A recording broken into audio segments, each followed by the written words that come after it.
इधर यूक्रेन ने fighter drone रूस के दो बड़े हथियार गोदाम जला डाले हैं। ड्रोन अटैक के रूस में 3 महीने का गोला बारूद जलकर धुआं बन चुका है। इसके जवाब में पुतिन ने जो कहर मचाया है उसका डर अमेरिका तक फैल चुका है। अमेरिका क्योंकि इंटेलिजेंस रिपोर्ट से पता लगा है कि रूस बहुत जल्द यूक्रेन के 15 एटमी सेंटर को दहला सकता है। देखिए रिपोर्ट।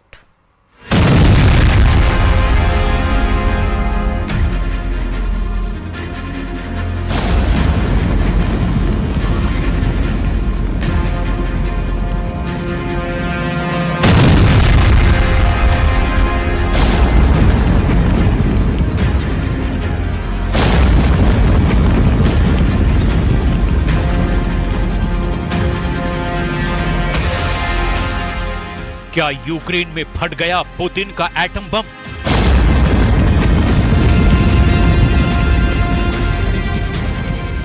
क्या ये पुतिन के डमी एटम बम का ट्रेलर है?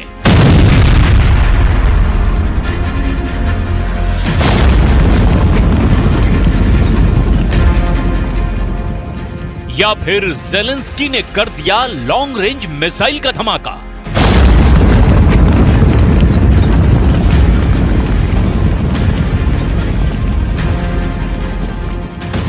ये भयानक वीडियो पुतिन के देश के हैं। जल रहे इलाके रूस के हैं।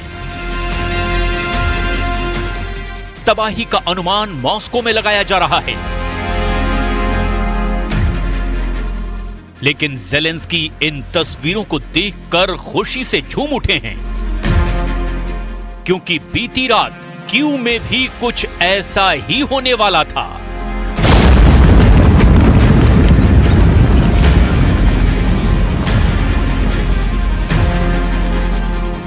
आधी रात मिरिन्स्की पैलेस से कुछ ही दूरी पर 81 फाइटर ड्रोन मंडराने लगे।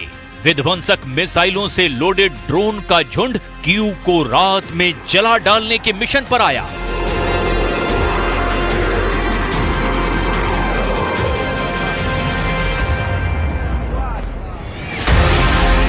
लेकिन यूक्रेन डिफेंस फोर्स की मुस्तैदी ने अनहोनी पर ब्रेक लगा दिया।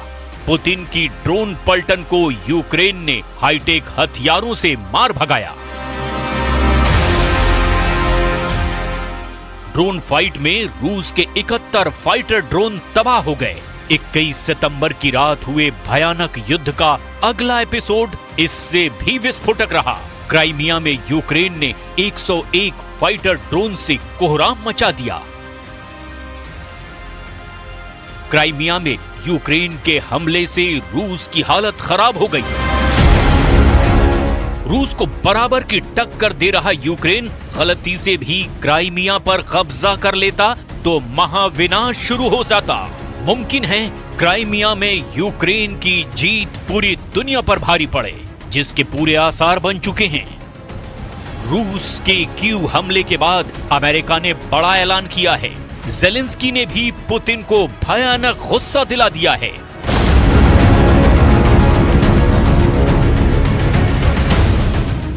प्रेसिडेंट ज़ेलेंस्की ने एक बार फिर से रूस में लॉन्ग रेंज मिसाइल से हमले की डिमांड अमेरिका के सामने रखी है। ज़ेलेंस्की ने ऐलान किया है कि अगले अमेरिकी दौरे में वो इस डिमांड को पूरी करवाने के लिए पूरा जोर लगाएंगे। अमेरिका ने लॉन्ग रेंज मिसाइल अटैक की अनुमति भले ही अभी तक नहीं दी, लेकिन यूक्रेन को हथियारों की सप्लाई में इजाफा करने का वायदा फिर दोहराया है। अमेरिकी राष्ट्रीय सुरक्षा परिषद में यूरोप के वरिष्ठ निदेशक माइकल कारपेंटर ने ऐलान किया है कि यूक्रेन को पश्चिमी देशों से ज्यादा मदद मिलने जा रही है। पुतिन को वॉर जोन से भी बैड न्यूज मिल रही है। रूसी सेना के 2 बड़े हथियार डिपो को ज़ेलेंस्की ने जलाकर राख बना दिया है।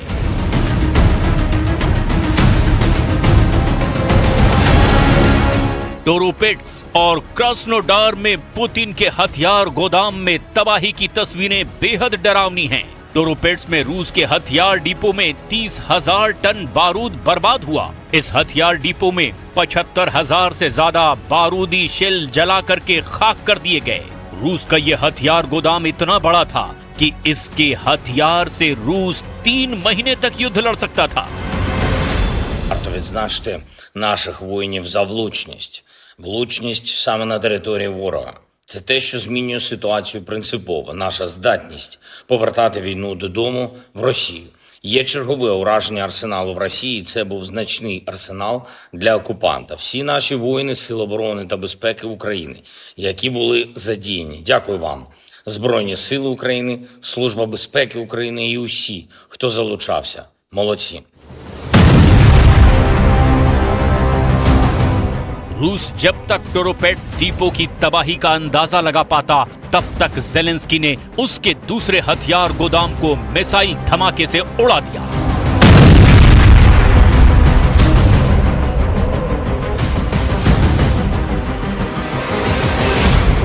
एक धमाका, फिर सीरियल ब्लास्ट,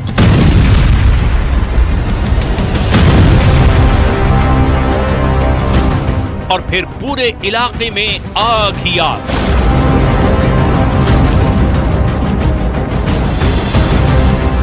आसमानी लपटें और गोलों का ऐसा गुबार जो उस धमाके का एहसास कराता है जिसे एटम बम का धमाका कहते हैं।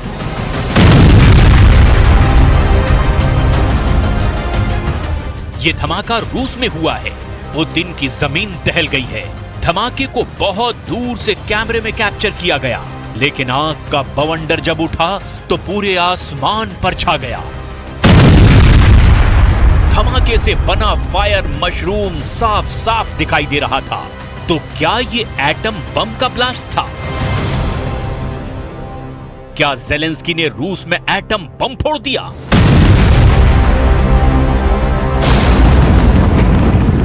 यूक्रेन को परमाणु बम किसने दिया?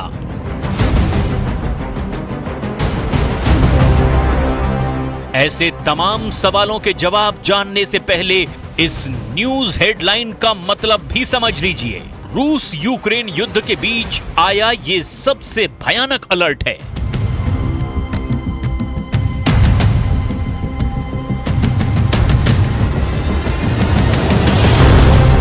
मायने पुतिन का अगला हमला एटम बम से होगा।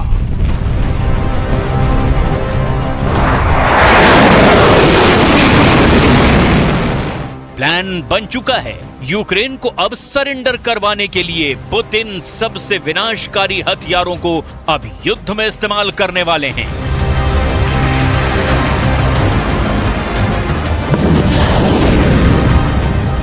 पुतिन की परमाणु मिसाइल का फर्स्ट टारगेट क्या होगा, इसकी भविष्यवाणी उनके विदेश मंत्री एंड्री सिबिहा ने कर दी है। सोशल मीडिया पोस्ट में एंड्री सिबिहा ने दावा किया है कि पुतिन सबसे पहले यूक्रेन के न्यूक्लियर प्लांट को एटमी धमाकों से बर्बाद करने के मूड में हैं। यूक्रेन की खुफिया रिपोर्ट का हवाला देकर पुतिन के परमाणु अटैक की प्लानिंग कुछ यूं बताई जा रही है। पुतिन यूक्रेन के एटमी सेंटर को एयर स्ट्राइक कर कंट्रोल न्यूक्लियर धमाके में तबाह कर सकते हैं। पुतिन का न्यूक्लियर अटैक यूक्रेन में विंटर सीजन से पहले हो सकता है। जेलेंस्की के चीफ ऑफ स्टाफ एंड्री यर्मक ने भी परमाणु त्रासदी की टाइमिंग अक्टूबर बताई है। खुफिया इनपुट में ये पता लगा है कि रूस टेक्निकल परमाणु हथियार का इस्तेमाल करने का प्लान बना रहा है। टेक्निकल परमाणु हथियार 1 किलो या उससे भी कम वजन के होते हैं, लेकिन इससे हजारों टन के हथियार के बराबर तबाही होती है। रूस के सबसे बड़े टेक्निकल परमाणु हथियार का वजन 100 किलो तक है। परमाणु हमले के अलर्ट के बाद प्रेसिडेंट जेलेंस्की ने भी अब अगले कुछ हफ्ते को युद्ध में सबसे अहम बताया है। Може стати багато в чому визначальним для того, щоб зупинити російський терор, цю агресію, і щоб повернути нормальну безпеку. Щоб це сталося, рішучість наших партнерів має відповідати сміливості українців. Відповідь на питання, коли завершиться ця війна, насправді в тому, коли рішучість партнерів не відставатиме від того, що ми можемо робити для нашого захисту, для нашої незалежності, для нашої перемоги. Україна має перемогти в цій війні. Може перемогти. Але разом з усім світом. Наша чітка стратегія буде на столі у партнерів, у президента Сполучених Штатів. रूस यूक्रेन युद्ध अब उस मोड़ पर है जहां सभी हथियारों की आजमाइश हो चुकी है। अब तक प्रेसिडेंट पुतिन ने सिर्फ परमाणु बमों का टेस्ट नहीं किया, हालांकि युद्ध के शुरुआत से सबसे विनाशकारी हथियारों की धमकी मॉस्को से दी जाती रही है। रूस के न्यूक्लियर वेपन यूक्रेन बॉर्डर पर भी कई बार लगाए जा चुके हैं, लेकिन पुतिन का न्यूक्लियर वॉर प्लान जो है वो सिर्फ यूक्रेन की बर्बादी तक नहीं रुकेगा। यूक्रेन के परमाणु सेंटर दहलेंगे तो जो तबाही मचेगी उसकी जद में यूरोप के देश भी आएंगे, क्योंकि पुतिन के टेक्निकल एटम बम भी महाविनाशक हैं। रूस के पास करीब 2000 टेक्निकल परमाणु हथियार हैं। ये हथियार कई तरह की मिसाइलों में इस्तेमाल किए जा सकते हैं, जैसे क्रूज मिसाइल और आर्टिलरी शेल्स। टेक्निकल परमाणु हथियारों को एयरक्राफ्ट और युद्धपोत से भी दागा जा सकता है, जैसे एंटीशिप मिसाइल और टॉर्पिडोज और डेप्थ चार्जर। अब जानिए कि रूस के क्रास्नोडार हथियार डिपो में हुआ धमाका दरअसल क्या है। ये मशरूम एटमी धमाके का नहीं है, ये रूस के हथियार डिपो में रखे बारूद और बमों में लगी आग के बाद का दृश्य है।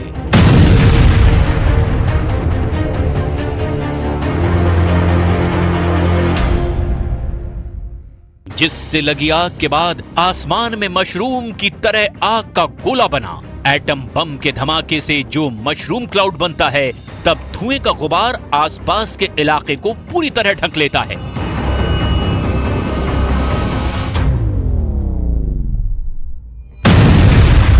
जबकि क्रास्नोडार ब्लास्ट के धमाके में सिर्फ आग दिखी, जिसे सोशल मीडिया में पुतिन के डमी एटम ब्लास्ट की तरह बताया जा रहा है। ये प्रेसिडेंट जेलेंस्की के लिए राहत की बात है, क्योंकि अगर रूस के एटम बम फटने लगे तो यूक्रेन का बचना मुश्किल ही नहीं, नामुमकिन है।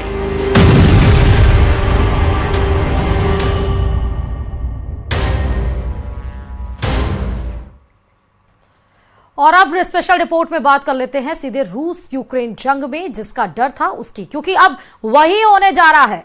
पुतिन ने तीसरे विश्व युद्ध को ध्यान में रखकर अब नाटो देशों पर सीधा हमला करना एक तरफ से शुरू कर दिया है। राष्ट्रपति पुतिन के आदेश इस वक्त कुर्स्क में रूसी सेना यूक्रेन और नाटो को बुरी तरह से रगड़कर मार रही है। क्या कुछ माजरा है, देखिए रिपोर्ट में।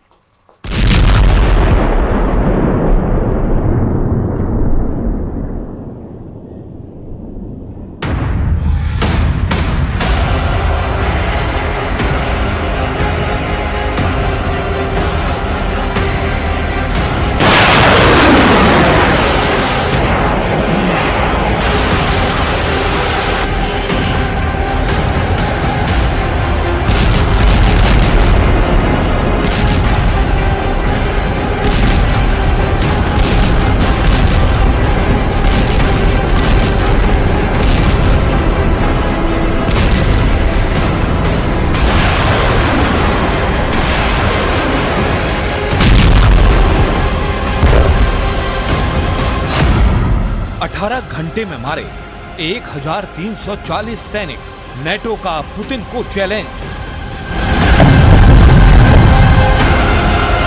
अब लगभग ये पूरी तरह से साफ हो चुका है कि नेटो यूक्रेन को हारने नहीं देगा और पुतिन यूक्रेन को जीतने नहीं देंगे। 940 दिन से चली आ रही जंग में रूस यूक्रेन युद्ध अब ऐसे विनाशकारी चरण में पहुंच चुका है जहां सिर्फ और सिर्फ एक ही रास्ता बचा है, रूस के साथ नेटो का तीसरा विश्व युद्ध।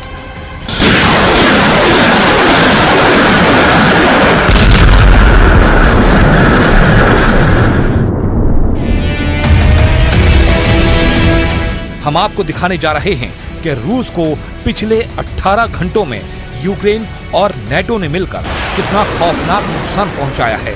वहीं हम आपको ये भी दिखाने जा रहे हैं कि रूस ने नेटो और यूक्रेन को तबाह करने के लिए कितने बड़े पैमाने पर तैयारी पूरी कर ली है। हम आपको ये भी बताएंगे कि पुतिन ने नेटो के 32 देशों से एक साथ जंग के लिए बेलारूस, उत्तर कोरिया, ईरान और चीन के साथ मिलकर क्या वॉर प्लान बनाया है।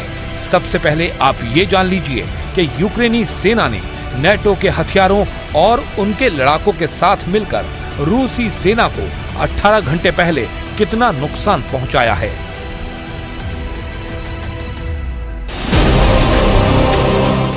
यूक्रेनी सेना के दावों के मुताबिक उसकी सेना ने 19 सितंबर से 20 सितंबर के बीच रूसी सेना के 1340 सैनिकों को मारने का दावा किया है। इसके अलावा रूस की 35 तोपें महज 18 घंटे के अंदर तबाह करने का दावा किया गया है। वहीं रूस के 118 बख्तरबंद लड़ाकू वाहन, 20 टैंक भी उड़ाने का दावा यूक्रेन की सेना कर रही है। आखिरी जंग, पुतिन का तीसरा विश्व युद्ध।